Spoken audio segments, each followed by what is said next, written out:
Assalamu alaikum wa rahmatullahi wa barakatuh. Nous demandons la paix et le salut d'Allah subhanahu wa ta'ala sur notre prophète Muhammad sallallahu alayhi wa sallam, sur sa famille, sur ses compagnons, sur tous ceux qui œuvrent véritablement pour l'islam jusqu'au jour de la résurrection, Inch'Allah.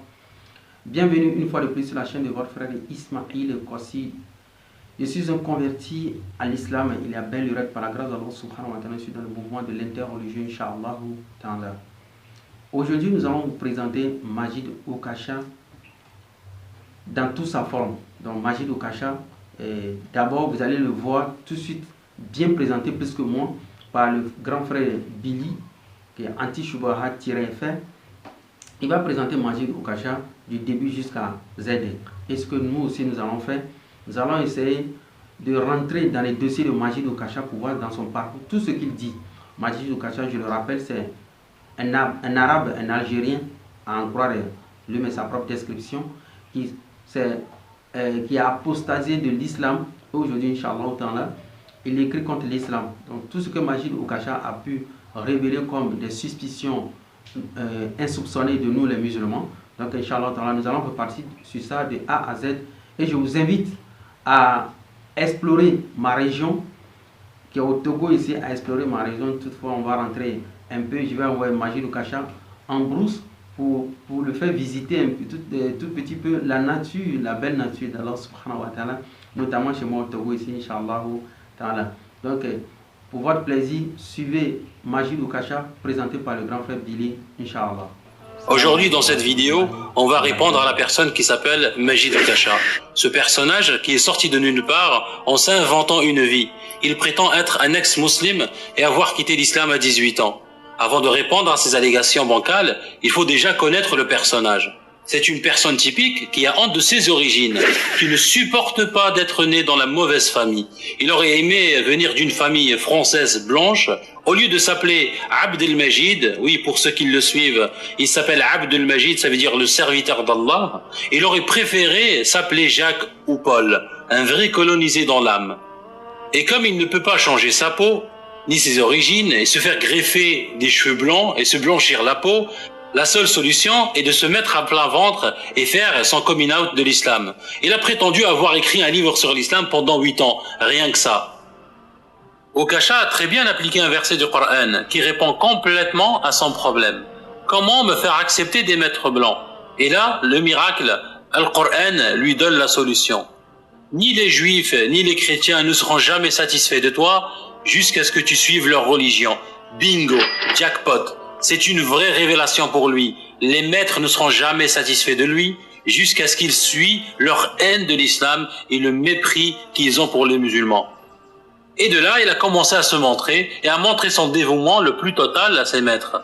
Son entreprise, c'est juste pour se faire une place et se faire accepter dans une société qui le rejette. Le comble dans tout ça, c'est qu'il a cru avoir réussi son entreprise et que maintenant il est français, accompli, patriote comme il le dit, du même bord que ses maîtres. Cet esclave volontaire ne se rend même pas compte qu'il est juste un outil dans les mains de ces haineux, ni plus ni moins. Les Arabes intégrés sont des esclaves volontaires qui participent à l'entreprise industrielle de désislamisation généralisée. Moins de Coran et repli identitaire sur des traditions injustifiées. Voilà pourquoi je les appelle désormais des collabeurs. Les Arabes, les Français ne les emploient que pour dire du mal de leurs frères. C'est le seul boulot, au fond, qu'on daigne leur trouver. Faire de la propagande contre les musulmans. Chacun à son niveau y va de sa petite désolidarisation. Avant, on exploitait les Arabes en leur mettant un marteau-piqueur entre les mains pour qu'ils défoncent la chaussée. Maintenant, ils doivent eux-mêmes être les marteaux-piqueurs qui défoncent l'islam véritable. C'est toujours de la main-d'œuvre, ni plus ni moins.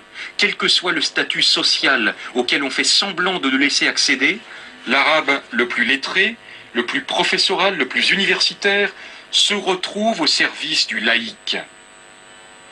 Non seulement ils sont collabos, Son histoire est la même que celle des Harkis en Algérie durant l'occupation française. Trahir pour mieux servir. Sauf que la France les a lâchés quand elle n'avait plus besoin d'eux. L'histoire se répète avec Majid. Ce cancre a déjà été remis à sa place par ses maîtres. Ces mêmes maîtres ne se gênent pas de lui rappeler ses origines et qu'il ne sera jamais français et qu'il devrait rentrer chez lui. Un exemple ici, quand Majid était invité à Radio Courtoisie, il s'est fait tailler un short par le porte-parole de Génération Identitaire. La vidéo était tellement une gêne pour lui qu'il l'a fait retirer. On va lire le début de l'article. Le porte-parole de Génération Identitaire a dit en direct à Majid que si ça ne tenait qu'à lui, il appliquerait une politique de rémigration de tous les étrangers, fils d'étrangers, émigrés et fils d'émigrés, et que Majid serait renvoyé dans son pays, l'Algérie.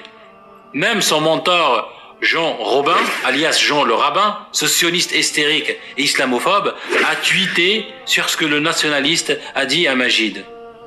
Enquête et débat, premier débat de Majid Oukhacha face à un identitaire qui lui demande de rentrer chez lui. Et en réponse à ce tweet, un autre nationaliste remet une couche en écrivant qu'il rentre chez lui. Subhanallah, comment il s'est fait humilier.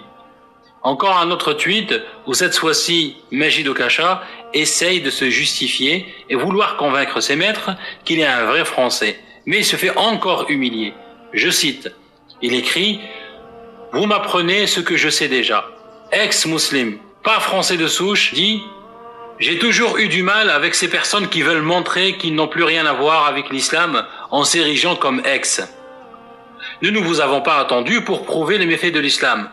Vous lâchez la Ummah en espérant retrouver une autre. Pour moi, vous n'avez vocation qu'à retourner d'où vos parents sont issus, sauf si vous craignez d'être pendus. » Subhanallah. Ici, un autre tweet où Majid Oukhacha, à plein ventre, essaie de convaincre ses maîtres qu'il est un vrai Français. Il écrit « Je suis né et j'ai grandi en France et je me sens français. Et vous, ma vie a protégé mon pays. » Espèce de clochard colonisé dans l'âme. Subhanallah al-Adim, comment il est humilié à ce point-là à demander qu'on l'accepte. C'est exactement la même chose pour ces Maghrébins colonisés dans l'âme, qui en ont marre qu'on les traite de citoyens de seconde zone. Ils veulent exister, ils veulent qu'on les accepte, ils veulent vivre et profiter. Voilà un exemple qu'Oukhacha lui-même a partagé d'une personne qui se pose des questions et qui veut vivre et profiter de cette vie éphémère. Majid se reconnaît bien sûr dans ce que la personne pose comme question. C'est exactement ce qu'il veut, il souhaite, c'est vivre et profiter, faire ce qu'il veut, forniquer, boire de l'alcool, etc.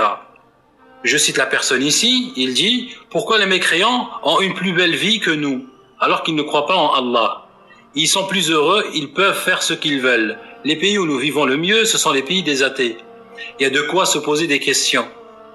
Pourquoi Allah ne fait pas de la communauté musulmane la communauté la plus puissante au monde? On est ridiculisé, caricaturé, on se moque de nous, on est traité de terroristes, ce n'est pas juste.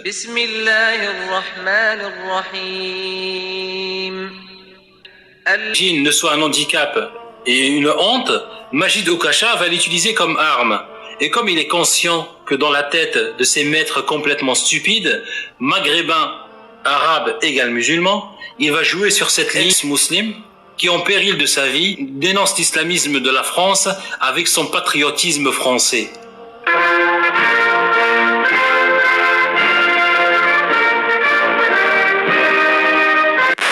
Et bien sûr, vers qui se tourner pour se lancer? Vers Jean le Rabbin, le haineux de première classe, le sioniste islamophobe qui a quitté la France parce qu'il dit qu'il y a trop de musulmans. Bien sûr, la logique des choses, c'est de faire l'éloge d'Israël, l'État sioniste, l'État terroriste et apartheid. Il multiplie les courbettes pour prouver son dévouement le plus total. Malheureusement pour lui, les fils de l'islam sont là pour barrer sa route et exposer ses mensonges.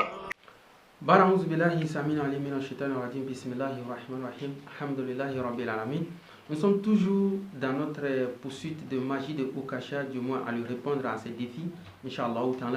Ce que nous allons remarquer tout de suite, je vais vous balancer sa vidéo où vous allez voir où Majid Oukhacha, il prétend que quand Allah subhanahu wa ta'ala parle de 7 cieux, que cela est archi faux. Exosphérique de l'univers, ça n'a donc pas de sens dans le Coran de parler de 7 cieux au-dessus de la Terre, alors que il devrait dire que c'est des cercles concentriques qui englobent la Terre, ou voilà, que ces 7 cieux sont autour de la Terre, ou bien le fait que la Terre... Et aussi, je vais vous balancer la vidéo aussi des 2 racailles, soi-disant arabes, qui s'étonnent pourquoi Allah subhanahu wa ta'ala parle de 7 cieux, et Allah subhanahu wa ta'ala, c'est comme si Allah se trompe sur la forme des cieux, ou bien je sais pas moi. En fait, la description des cieux, il trouve ça erroné de la part selon eux, de la part d'Allah subhanahu wa ta'ala. Ah ouais, 933, mais mon Dieu. Dans le verset 32 de cette même sourate, et nous avons fait du ciel un toit protégé, et cependant il se détourne de ces merveilles. Le ciel, un toit protégé. Est-ce qu'il nous empêchera des météorites comme a protégé les dinosaures? Non. Je suis dépassé par 933 là, justement. Oui. Je sais pas s'il a lu tout ça ou pas.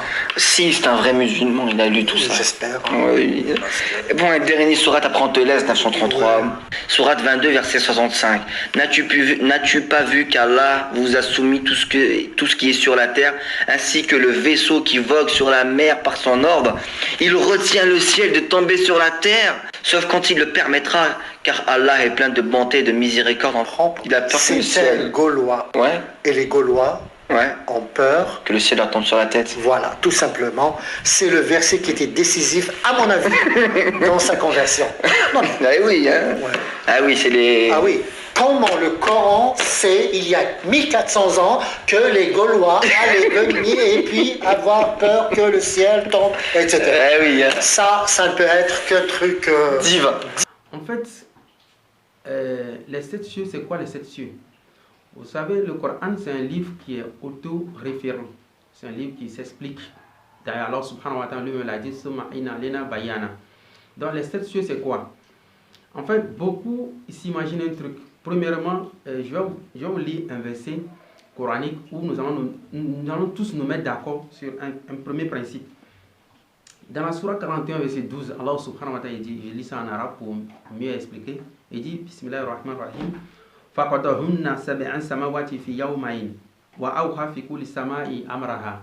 Allah subhanahu wa ta'ala, ici dans la tradition, on dit, il décréta d'en faire 7 cieux en 2 jours.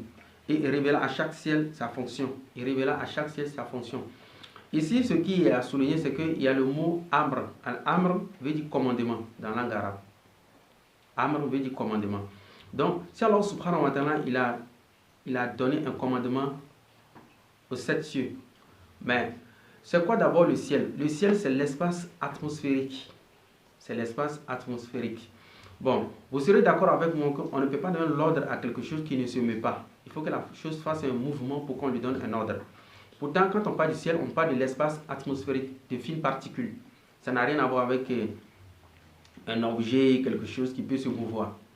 Donc, si l'ordre est donné ici, aux 7 cieux, ça veut dire que les 7 cieux sont des éléments, sont des objets. Ça veut dire que les 7 cieux sont des éléments et sont des objets. C'est ce que nous allons prouver même encore tout à l'heure. Je vous lis la Sourate 50, verset 6. Sourate 50, verset 6.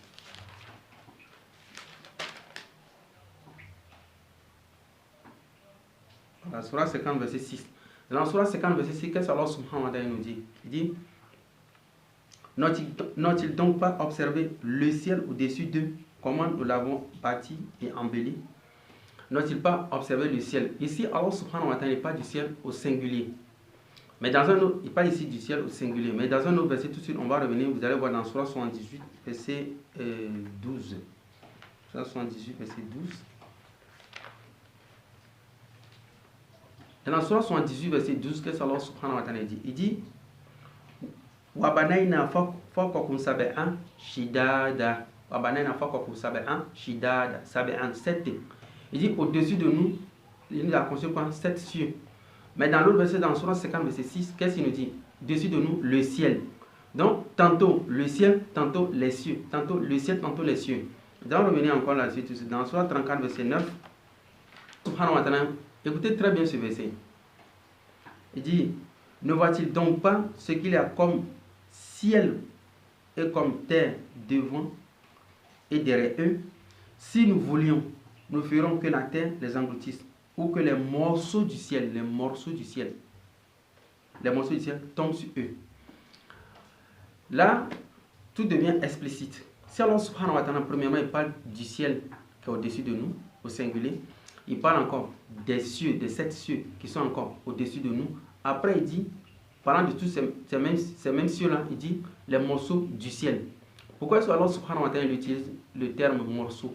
Or, le terme morceau ne peut s'employer qu'à un objet solide, qui a un poids.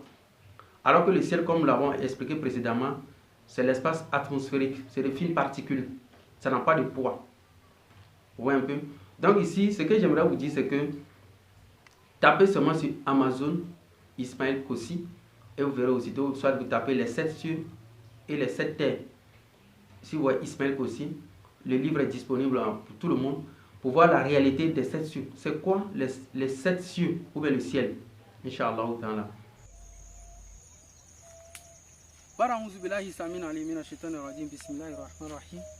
Toujours en train de corriger notre frère Majid Okacha, Inch'Allah ta'ala.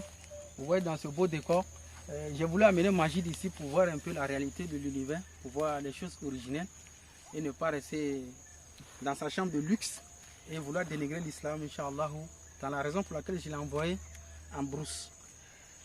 Bon, ce que nous allons faire aujourd'hui, c'est que Majid Okacha, il essaye de dénigrer le Coran. Mais il y a une chose qu'il ne sait pas. Par exemple, il se plaint qu'Allah subhanahu wa ta'ala il a dit de donner la part du fils doit être équivalent à la part de deux filles plutôt. C'est-à-dire, en quelque sorte, la part de 2 filles vaut la part d'un seul fils. Donc du coup, le partage n'est pas équitable. C'est quand, oui, l'islam est une religion indiscutablement misogyne.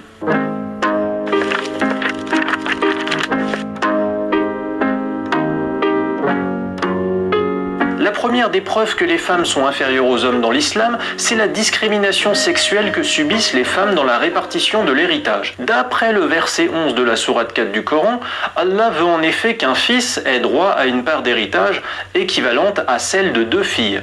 Et j'ai remarqué que l'excuse préférée des musulmans pour expliquer que les filles ont droit à 2 fois moins d'héritage que les fils, c'est de prétendre que c'est parce que dans l'islam, les hommes ont pour rôle de travailler et de prendre en charge, notamment financièrement, le foyer familial, tandis que les femmes sont dispensées de ce rôle pour leur famille. Mais est-ce que vous vous rendez compte de la maladresse de cet argument qui consiste à nous dire que le système de l'héritage dominé par le sexe masculin dans l'islam s'explique par le rôle du responsable du foyer qui est réservé au sexe masculin dans l'islam et par le fait qu'Allah suppose aussi que c'est nécessairement au sexe masculin de ramener de l'argent à la maison et pas par exemple à l'homme ou à la femme du couple ou les deux en même temps. Donc dans l'islam, les hommes doivent dominer le droit à l'héritage, car les hommes doivent dominer le rôle du chef du foyer familial, et les hommes doivent dominer le pouvoir économique via le marché du travail. Est-ce que vous êtes sûr de votre explication censée nous prouver que l'islam traite les hommes et les femmes équitablement? Et si de musulmanes de l'an 2020 travaillent et subviennent aux besoins de leur propre famille, pourquoi devraient-elles hériter à elles deux de l'équivalent de la part d'un seul frère au chômage? Ce cas de figure qu'Allah n'a même pas été capable d'envisager dans sa répartition coranique de l'héritage prouve que les lois d'Allah sont faites pour un modèle de société où les femmes dépendent de l'argent et de l'autorité des hommes. Bon, dans la sourate, je pense, on va lire ça dans la sourate 4, verset 11, Allah subhanahu wa ta'ala dit: voici ce qu'Allah vous enjoint au sujet de vos enfants. Au fils, une part équivalente à celle de 2 filles. Au fils, une part équivalente à celle de 2 filles. Donc, Majid Okacha, il déduit à partir de ce point que le partage est injuste. Bon, ce que j'aimerais le rappeler d'abord, c'est que ici, il est question des orphelins, n'est-ce pas? Or, on sait tous que quand un homme meurt, il laisse un garçon, il laisse une fille, la fille va se marier ailleurs et le garçon reste à la maison. Soit, même s'il n'y a rien comme héritage, le garçon, il est obligé de recourir, comment dirais-je, il est obligé de subvenir aux besoins de la femme qui va marier. Pourtant, la fille, elle va aller se marier. Elle aura quelqu'un d'autre, comme bon, genre tuteur. Son mari, c'est lui qui va la nourrir. Alors que le garçon, il est obligé de nourrir la femme que lui va épouser. Donc du coup, ceux qui sont les maintiens, c'est-à-dire les tuteurs du garçon, c'est à eux maintenant, par exemple, si le garçon veut se marier, c'est à eux de doter la fille qui va marier. Si le garçon veut se marier, c'est à eux de doter la fille. Pourtant, la fille, si elle veut se marier, c'est à l'autre homme-là de la doter. Je ne sais pas si on se comprend. Donc, cette fille et puis ce garçon, qui va faire sortir, pour qui on doit débourser une somme de l'héritage, c'est le garçon. Mais la fille, elle va rien payer en se mariant. Mais le garçon, lui, va payer en mariant une autre fille. Donc c'est ce que nous allons remarquer tout de suite, que selon Majid Oukacha, c'est une injustice, alors que ce n'est pas une injustice. Vous voyez un peu, ce n'est pas une injustice.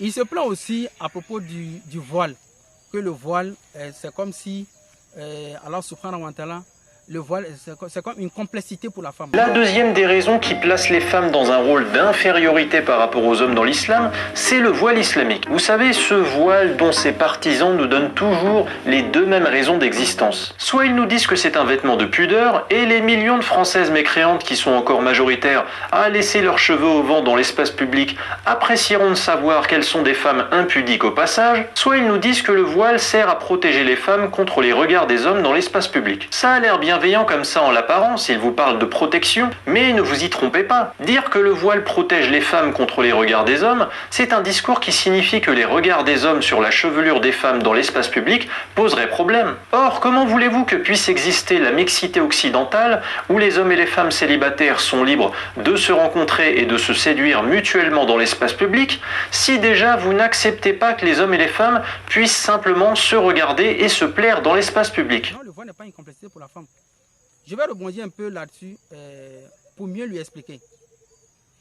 Bon, Majid Oukacha, il veut que l'homme ait la liberté, c'est-à-dire la liberté individuelle de faire tout ce qu'on veut, n'est-ce pas? C'est-à-dire dans la rue, une fille peut être en mini-jupe, une fille peut être à poitrine découverte, il n'y a pas de problème chez lui.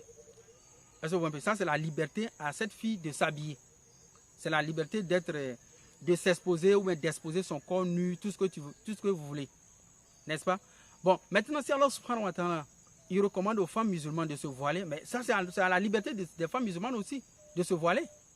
Mais comment toi, tu réclames le droit d'être nu dans la rue, et maintenant, tu interdis le droit d'autrui qui veut se vêtir dans la rue?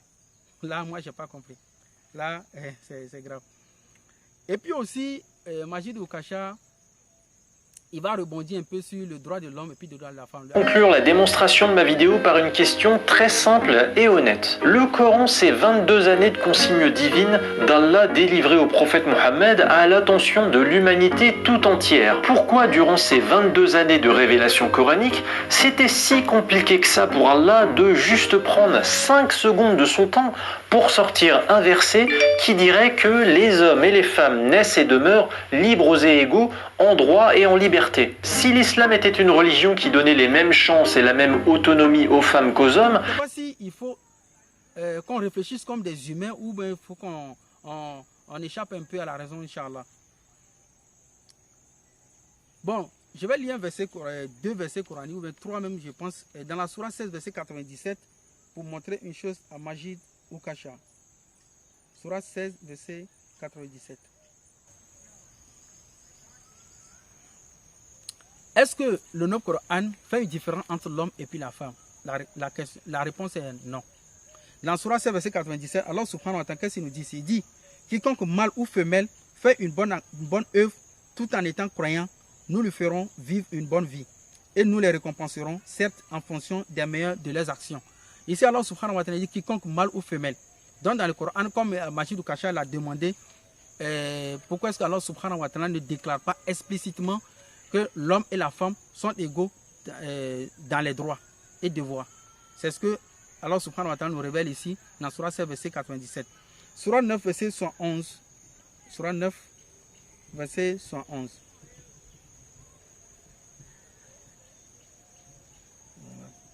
Surah 9, verset 111. Allah subhanahu wa ta'ala il dit, les croyants et les croyantes sont alliés les uns des autres.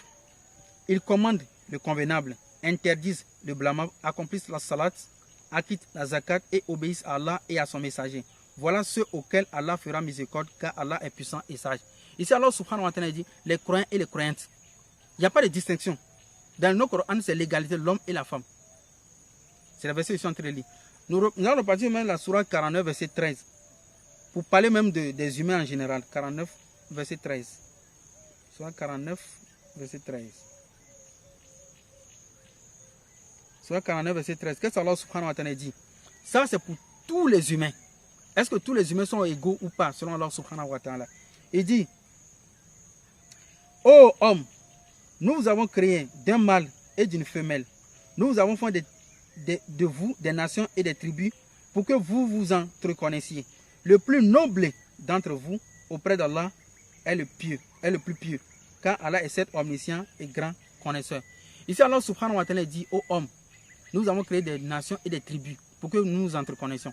Mais le plus noble auprès de lui, c'est le plus pieux. Donc ici Allah subhanahu wa ta'ala ne met aucune différence entre les humains, à plus forte raison mettre différence entre l'homme et puis la femme, inshallah ta'ala. Donc Majid ou Kasha, tu dois savoir que Allah subhanahu wa ta'ala, il a placé l'homme et la femme au même pied d'égalité, inshallah. Salam alaikum wa rahmatullah.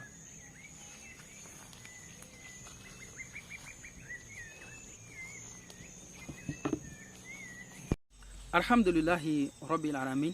Summa salatu wa salam ala Nabi Muhammad sallallahu alayhi wa sallam. Nous continuons toujours à corriger notre frère Majid ou Kasha. Cette fois-ci, ce n'est pas lui. C'est-à-dire des gens qui, ses acolytes en fait. Voilà, ceux qui prennent Majid ou Kasha pour un dieu, ou bien ceux qui sont dans le même style mafieux comme lui. Et nous allons vous présenter quelques-uns, Inch'Allah. Vous allez voir tout de suite sur l'écran Anne-Marie Delcambre, soi-disant islamologue, qui connaît la langue arabe, qui va faire des erreurs sur la simple lecture des mots en arabe. Donc elle a été corrigée par le frère Jésus musulman. Inch'Allah, je vous laisse déguster cela, Inch'Allah. À tous, alors dans cette vidéo, et j'espère évidemment que Coach Labas, on va parler de Anne-Marie Delcambre, islamologue, un truc comme ça, et je vous laisse écouter. Hein. Je suis islamologue et professeur d'arabe. Moi qui lis ça, qui ouvre le Coran, qui le lit tout le temps, qui l'apprend par cœur, je peux affronter tous ceux qui connaissent l'arabe. Bon, avant de démontrer l'imposture de Delcambre, petit clin d'œil pour tous les chrétiens islamophobes qui aiment bien se baser sur elle. Tous ceux qui m'entourent de religion chrétienne, pardon. Non, vous avez raison, moi je préférais que vous enleviez, je dirais crétine, moi. C'est crétin, c'est con, excusez-moi de le dire. Bon, tout d'abord, Anne-Marie Delcambre, qui se prétend être islamologue, ne connaît pas bien les sources islamiques. Je vous raconte une histoire, vous êtes assis j'espère. C'est l'histoire de Asma bint Marwan. Bon, cette histoire de Asma bint Marwan, qui aurait écrit des poèmes insultants envers le prophète alayhi salatu wassalam, et qui par la suite aurait été tué par certains compagnons, elle est rapportée dans la Sira, et cette histoire elle est faible. La chaîne de transmission n'est pas authentique, et ça elle aurait dû le savoir. Je suis islamologue et professeur d'arabe. Alors Madame Delcambre, en plus de citer des sources qui sont faibles, elle va en plus faire du découpage. Je vois quelque chose d'ahurissant. Par exemple, je prends parmi les hadiths Al-Bukhari, B-O-K-H-A-R-I, titre 56, chapitre 22, tome 2, et je vois, écoutez bien, sachez que le paradis est à l'ombre des sabres, à l'ombre des épées. Alors vérifions, sachez que le paradis est à l'ombre des sabres. Ah oui, elle a raison, en plus c'est rapporté par Bukhari et Muslim. Oui, c'est vrai. Ah oui, elle n'a pas cité ce qu'il y a avant. Aux gens, ne souhaitez pas la rencontre de l'ennemi et demandez plutôt à Dieu la paix. Ah mais ça change tout là. Mais si vous le rencontrez, l'ennemi, montrez de l'endurance et sachez que le paradis est à l'ombre des sabres. Ah mais ça change complètement tout. Elle a découpé complètement le hadith. Ils n'ont pas cité le verset en entier. Et donc cette islamo-ignorante voulait faire passer l'islam et les musulmans pour des découpeurs. Regardez, pour aller au paradis, il faut tuer. Alors que juste avant, il y a marqué « Ne souhaitez pas la rencontre de l'ennemi ». Et cette ignorante, elle va mentir à des milliers de gens. Je suis islamologue et professeur d'arabe. Regardons une autre déformation de cette islamo-ignorante. Regardez ce qui est dit dans la sourate 5, verset 70. Nous avions pris l'engagement des enfants d'Israël. Nous leur avions envoyé des messagers. Mais chaque fois qu'un messager leur vient avec ce qu'ils ne désirent pas, ils en traitent certains de menteurs et ils en tuent d'autres. Autrement dit, les juifs, ils ne peuvent que soit traiter les gens de menteurs, ça veut dire que tous ceux qui liront le Coran, eh bien ça incite à tuer les juifs. Alors premièrement, Anne-Marie Delcambre est ignorante des textes religieux, puisque le Coran n'est pas le seul texte à indiquer que les enfants d'Israël ont tué des prophètes. Matthieu chapitre 23 au verset 31, « Vous témoignez ainsi contre vous-même que vous êtes les fils de ceux qui ont tué les prophètes. » Acte 7, 52. Lequel des prophètes vos pères n'ont-ils pas persécuté? Ils ont tué ceux qui annonçaient d'avance la venue du juste. 1 Thessaloniciens 2, 15. Ce sont ces juifs qui ont fait mourir le Seigneur Jésus et les prophètes. Ainsi le premier texte à blâmer blâmer les enfants d'Israël, c'est pas le Coran, c'est d'abord la Bible. Bon, Madame Delcambre, en plus d'être ignorante de la Bible, elle est également ignorante du Coran, puisqu'elle va nous citer le verset 70 de la sourate 5. Mais qu'est-ce que dit la sourate 5 dès le début? Pardonne-leur donc et oublie leurs fautes, car Allah aime certes les bienfaisants. Donc plutôt que d'inciter à tuer les juifs, au contraire, le Coran, dans la même sourate que vous avez citée bien au début, ordonne le pardon. Moi qui lis ça, qui ouvre le Coran, qui le lit tout le temps, qui l'apprend par cœur. C'est le moment de vérifier. Prenons la première sourate du Coran, et donc la plus importante, et vérifions, c'est lire rien que le début ici, hein, d'accord? Bismillah, ar-Rahman, ar-Rahim, Bismillah. Bismillahi, la kasra elle est où? Ar-Rahman. Ar-Rahmani, encore une fois la kasra elle est où? Prof d'arabe, vous êtes sûr? Alhamdulillah Rabbil Alamin. Alhamdulillah. Alhamdulillahi. Ar-Rahman ar-Rahim. Encore une fois, Ar-Rahmani. Ghayr maghdubi alayhim. Ghayri, c'est pas Ghayr. Elle sait pas prononcer le ra. Bi ghayri nafsin. Bi ghayri nafsin. Ghayri, pas Ghayri. Bi ghayri. Je peux affronter tous ceux qui connaissent l'arabe. Ra. Kounou qirdatan khasi'in. Qiradatan. Il y a une fatha ici là, vous connaissez pas vos voyelles? Kullama ja'ahum rusulun.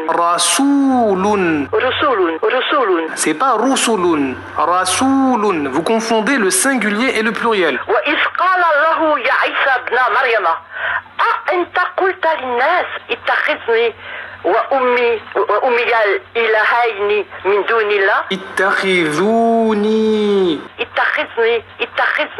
pluriel et pas ittakhidhni singulier. إن كنت قلته فقد علمته pas alimtuh. فقد علمته. Ta, c'est un ta ici là, une fatha. Ta, ti, tu.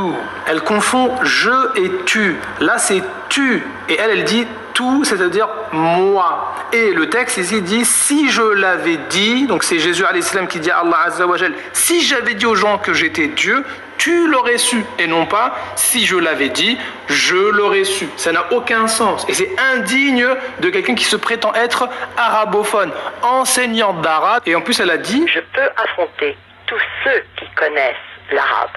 Vas-y, tu sais quoi, je me barre. Alhamdulillahi Rabbil Alamin. Il y a aussi, nous allons vous montrer M. Moussa Kone, soi-disant, qui avait proclamé haut et fort en tout temps, en tout lieu, qu'il ce serait un imam converti au christianisme, mais qui n'arrive même pas à lire un seul verset coranique. C'est-à-dire la sourate la plus simple du Coran, il n'arrive même pas à lire. Donc je vous laisse visionner la vidéo, Inch'Allah Ta'ala. À vous de faire le constat. Il a été aussi corrigé par le frère, j'oublie son nom là, ODC. Il a été corrigé par ODC, Inch'Allah Ta'ala.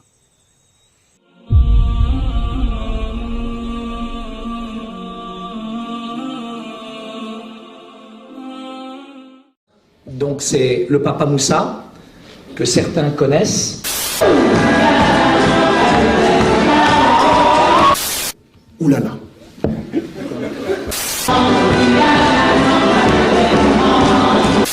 Calmons-nous, monsieur Kone, gardons notre sang-froid.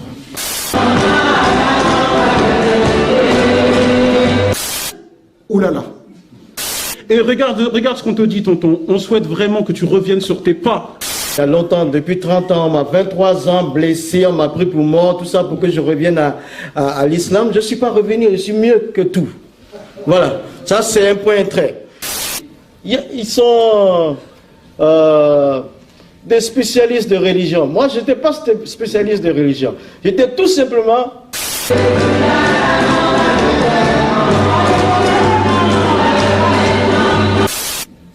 C'était clair.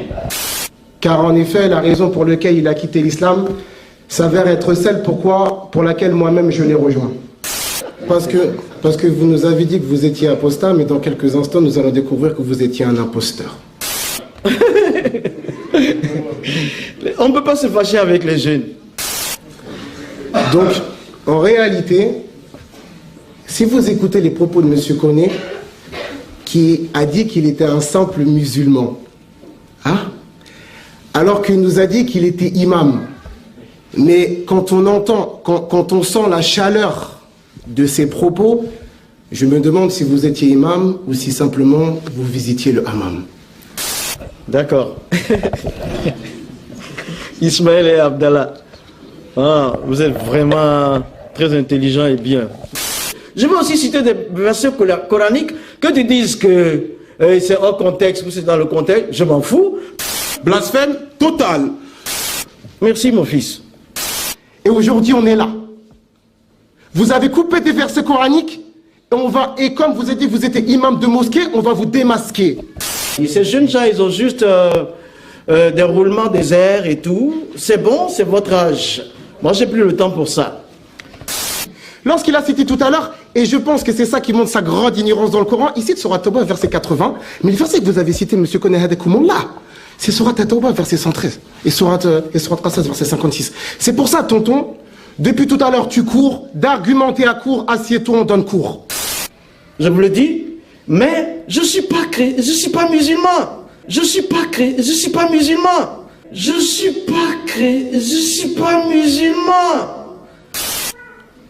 Le Saint-Esprit vous aurait-il abandonné? Je suis mieux que tout. Voilà, ça c'est un point très. Et j'attends avec beaucoup d'impatience les arguments de M. Koné coraniquement. J'attends ça. Et si on l'a pas devant les gens, Inch'Allah, on l'aura séparément. Je dis, c'est vrai. Il y a des hadiths qui sont là. C'est un défi, mais il se défile. Et il a cité de nombreuses fois des versets en arabe en l'absence des musulmans. Et aujourd'hui, il a fui le débat. Lorsqu'on lui a demandé de réciter, et aujourd'hui devant les musulmans, car nous sommes présents. Et il n'a pas osé montrer son ignorance au grand jour, qu'il se pavane ou il cite ci et là qu'il était imam, qu'il a mémorisé le Coran, qu'il a compris le sens de chaque mot. Donc là, aujourd'hui, on lui a posé simplement, là, le Coran est là. Ce qui sera intéressant, c'est justement que M. Koné nous fasse une lecture, s'il était imam et qu'il a mémorisé le Coran. Dans la 112e sourate, là, c'est ça? Ouais?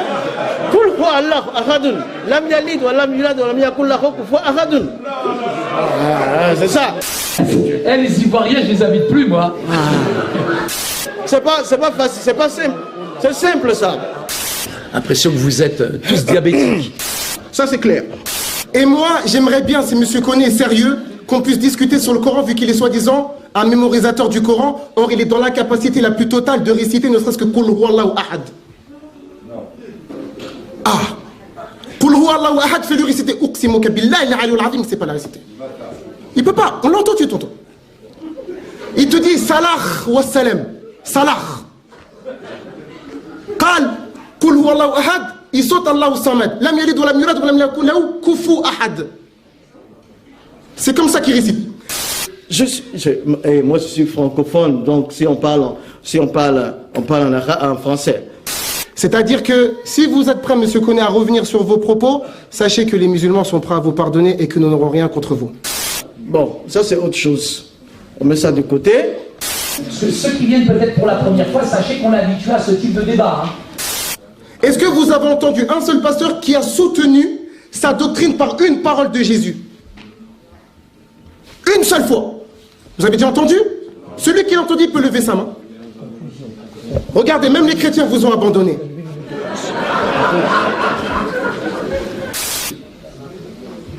Waouh, 4 minutes, bravo. J'espère donc que M. Koné aura donc le courage aujourd'hui devant vous d'avouer qu'il nous a certes trompé sur ses déclarations, ou sinon il sera obligé de se justifier, Inch'Allah. Pour terminer, comme M. Koné, Surat al-Baqarah, verset 85, s'applique tellement bien sur vous. Un grand merci, frère Ismaël. Donc, alhamdulillah, Rabbil Alamin, je vous laisse aussi regarder la vidéo de Saïd Oudjibou. Saïd Oudjibou aussi fut un arabe, ou bien il est un arabe, bon, du moins sa présentation, il aurait quitté l'islam pour rejoindre une nouvelle vie, ou bien un nouveau comportement. Donc, sur lui, nous allons essayer de passer un peu à une étude coranique pour voir si réellement le fait que les années qu'il a passées dans l'islam, s'il a connu le Coran, ou bien si réellement le Coran l'a instruit. Parce que dans son discours, il il semble dire qu'il a retrouvé des vrais versets ou bien des vraies valeurs éthiques ailleurs qu'il n'avait pas trouvé dans le Coran. Citer comment j'ai fait cette rencontre personnelle, moi musulman, avec la personne de Yeshua al-Masih, Jésus-Christ. Je voudrais vous dire tout simplement que je viens d'un arrière-plan musulman. J'ai traversé la mer Rouge pour venir, c'est vrai, dans ce pays où coulait le lait, le miel et le travail, puisqu'à l'époque il y en avait. Nous avons rejoint mon père pour des raisons économiques. Et en arrivant en France, bien entendu, j'ai pratiqué ma religion avec force, avec conviction. Et petit à petit, dans le temps, j'ai ressenti beaucoup d'amertume, de racisme, de discrimination discrète, mais qui en tout cas m'affectait, me troublait dans mon fort intérieur.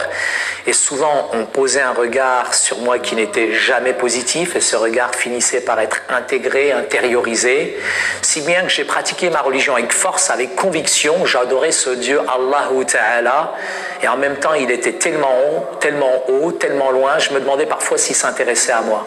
Je faisais mes 5 prières par jour, le ramadan, j'aimais Dieu, j'aimais les choses de Dieu, et je posais 2 questions à mes parents. Qu'est-ce qu'il y a après la mort? Et ma mère me décrivait bien l'enfer. Mais par contre, la question du paradis, elle ne connaissait pas. Et je voulais véritablement avoir cette relation, cette intimité, cette relation avec Dieu que je n'avais pas finalement dans ma religion. Ce qui m'a amené, je dirais, à rechercher, à développer encore plus en moi cette recherche ardente de Dieu, mais c'était le vide, c'était le désert, c'était l'aridité spirituelle. J'ai vécu la violence à l'extérieur que j'ai importée chez moi, et cette violence qu'il y avait chez moi, je l'ai exportée, et cette violence, elle est devenue mon identité, elle est devenue ma vie. Et un jour, dans mon quartier, je me suis battu contre une voisine, contre un voisin, et ça a déclenché une émeute, toute sa famille contre ma famille, et ma mère s'est tellement pris des coups dans la tête qu'elle s'est retrouvée à l'hôpital. Mais au-dessus de chez nous, c'est pour ça que je dis que le salut vient d'en haut, il y avait des chrétiens qui se sont proposés de garder mes petits frères et sœurs, le temps que ma mère était à l'hôpital. Donc ils ont gardé mes petits frères et sœurs, et quand ma mère est sortie, elle leur a fait un grand couscous, et on s'est lié d'amitié avec eux. Et au bout d'1 an, nous avons réalisé que ma grande sœur Fatima était devenue chrétienne. C'était la chouma, c'était la honte que ma sœur devienne chrétienne. Trahir son pays pour une tranche de jambon, c'était une catastrophe pour nous. Donc on l'a dissuadée, on l'a frappée, on lui a déchiré la Bible, mais pas cette foi qu'elle avait pour Jésus. Et j'ai été troublé, interpellé par, je dirais, la ferveur, par l'amour, par la puissance, par la paix que dégageait ma sœur. Et à ce moment-là, mes parents m'ont envoyé dans l'église pour faire l'espion. Et quand j'ai espionné ma sœur, j'ai été foudroyé, subjugué, je dirais, à l'intérieur de cette église, parce que j'en avais une mauvaise conception du christianisme, et le christianisme se résumait à tout ce que je voyais à la télévision. Mais quand j'ai vu dans cette église des chrétiens comme l'eau dans l'eau qui se mélangeaient, authentiques, qui louaient Dieu de tout leur cœur, je me suis dit, ne seraient-ils pas musulmans? Mais ils ont l'air véritablement soumis, et je me suis rendu compte que ces chrétiens aimaient Dieu encore plus que moi. Et j'ai fait mes propres recherches personnelles en étudiant la Bible. Ça m'a bouleversé, marqué, subjugué par la figure du Christ et la personne de Yeshua al-Masih, un grand roi qui a quitté son ciel de gloire, non pas pour venir au Carlton, mais pour naître dans une grotte, dans une étable. J'ai jamais vu un roi comme ça. Et un roi qui me disait, aimez vos ennemis, bénissez ceux qui vous maudissent, faites du bien à ceux qui vous maltraitent. J'ai jamais connu ça. Et j'ai été bouleversé par le message de l'évangile. Et j'ai réalisé la puissance de la croix. Et Jésus a changé, bouleversé, transformé ma vie. Je savais ce que c'était que le péché. Voler, mentir, tricher. Mais là, le péché, quand je l'ai réalisé à la lumière, à la puissance du Saint-Esprit, j'ai véritablement demandé pardon à Dieu. J'ai pleuré sur ma misère. Et là, j'ai abdiqué face à la croix. Parce qu'elle n'était pas un film, mais une expérience personnelle, individuelle, qui m'a appris à aimer aujourd'hui tout homme, de toute race, de toute condition. Et aujourd'hui, je ne regarde pas l'apparence, mais je regarde au cœur. Simplement, j'ai aussi été m'excuser dans mon quartier. Et là, dans mon quartier, beaucoup de personnes ont été touchées de voir ma vie changer, transformée. Et il y a quelqu'un que je détestais. Pourtant, ici, dans la Sourate 13, verset 22, le fait que ce monsieur, durant tout ce qu'il a pu dire dans la vidéo que vous allez constater, il se serait un monsieur fougueux et il se serait quelqu'un qui était tellement un bagarreur. Or, pourtant, l'islam ne nous apprend pas ça. Sinon, si réellement il était un vrai musulman, il était un croyant, ou même si réellement il connaissait le Coran, les versets que je vais lire tout à l'heure sont des versets qui en fait, qui démontre la douceur des musulmans, Inch'Allah. Me disait, aimez vos ennemis, bénissez ceux qui vous maudissent, faites du bien à ceux qui vous maltraitent. J'ai jamais connu ça. Je prends d'abord dans la sourate 13, verset 22. Alors, subhanahu wa ta'ala dit, sourate 13, verset 22, et qui endurent dans la recherche de l'agrément d'Allah, accomplissent la salat et dépensent dans le bien, en secret et en public, de ce que nous leur avons attribué, et repoussent le mal par le bien. Ici, c'est le Coran qui nous, en fait, le Coran qui nous incite à repousser le mal par le bien. Mais lui, par exemple, il dit qu'il a passé des années, il est né même en islam, il n'a jamais vu ces versets. Me disait, aimez vos ennemis, bénissez ceux qui vous maudissent, faites du bien à ceux qui vous maltraitent. J'ai jamais connu ça. C'est déplorable, Inch'Allah. Je vous donne encore la sourate 23, verset 96. Sourate 23, verset 96. Sourate 23, verset 96.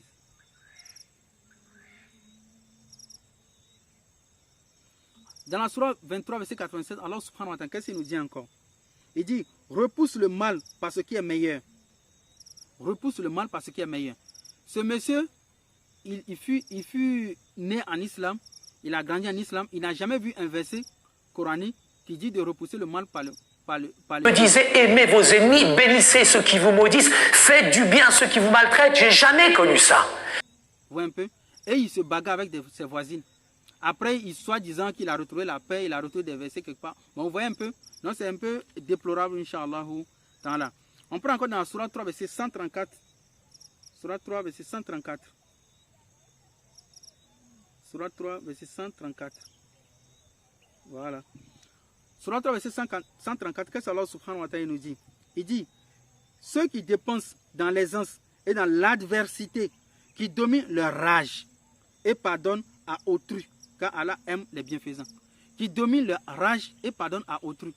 Ce monsieur nous a dit qu'il n'a jamais vu ces versets en islam. Me disait, aimez vos ennemis, bénissez ceux qui vous maudissent, faites du bien à ceux qui vous maltraitent. J'ai jamais connu ça. Mais voilà les versets qui sont clairs et nets. Donc juste, c'est pour vous dire que non, la plupart de tout ce que vous allez voir, soi-disant, qui ont eu un passé en islam, qui n'ont pas vu ceci, n'ont pas vu cela, c'est réellement vrai. Parce qu'ils ne furent pas des pratiquants, ils n'ont jamais lu le Coran, ils n'ont jamais compris le Coran et ils ont été mal éduqués. Sinon, tout ce qu'il vous a raconté dans la vie. Me disait, aimez vos ennemis, bénissez ceux qui vous maudissent, faites du bien à ceux qui vous maltraitent. J'ai jamais connu ça. C'est impossible qu'un musulman qui connaît très bien les versets coraniques, qui veut pratiquer les versets coraniques, c'est impossible pour lui de faire ce genre de choses, Inch'Allah. Donc merci à tous. Mais nous allons revenir sur Saïd Oudjibou, une vidéo spéciale qui lui sera accordée, Inch'Allah. Salam alaikum wa rahmatullah.